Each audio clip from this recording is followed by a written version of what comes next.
एक घने हरे भरे जंगल में, जहां ऊंचे ऊंचे पेड़ों की छांव से जमीन तक सूरज की किरणें मुश्किल से पहुंचती थीं, वहां एक शक्तिशाली शेर रहता था।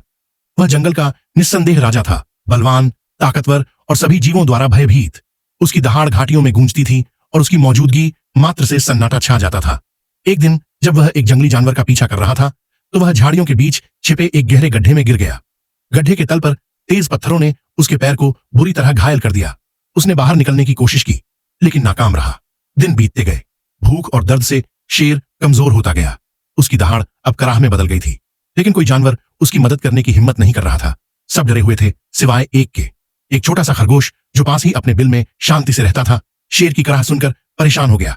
वह जिज्ञासु और चिंतित होकर यह देखने गया कि क्या हुआ है। जब उसने घायल शेर को देखा तो वह डर गया, लेकिन जब उसने कभी शक्तिशाली रहे शेर को इस हालत में तड़पते देखा तो उसका डर दया में बदल गया।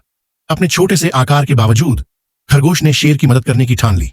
वह पत्तों में पानी भरकर लाया, मुलायम फल इकट्ठा किए और जंगल में जाकर औषधीय जड़ी बूटियां खोजी। दिन रात वह शेर के पास रहा, उसके घावों की सफाई करता और उसे सांत्वना देने वाले शब्द कहता। धीरे धीरे लेकिन निश्चित रूप से शेर की तबीयत सुधरने लगी। जैसे जैसे शेर ठीक होने लगा, उसने उस छोटे से खरगोश को कृतज्ञता और हैरानी से देखा। उसके जीवन में किसी ने इतनी सच्ची मदद और करुणा नहीं दिखाई थी, और वो भी इतना छोटा और कमजोर जानवर। जब शेर फिर से चलने लायक हुआ तो उसने झुककर कहा, तुमने मेरी जान बचाई मेरे दोस्त। मैं तुम्हारी इस दयालुता को कभी नहीं भूलूंगा। उस दिन के बाद से शेर और खरगोश एक दूसरे से कभी अलग नहीं हुए।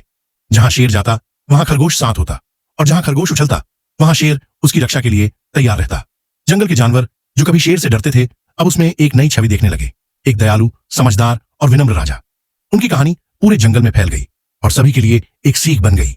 सच्ची दोस्ती न तो आकार से मापी जाती है, न ताकत से और न ही रुतबे से। वह सिर्फ एक दयालु दिल और मदद की हिम्मत से बनती है। अगर आप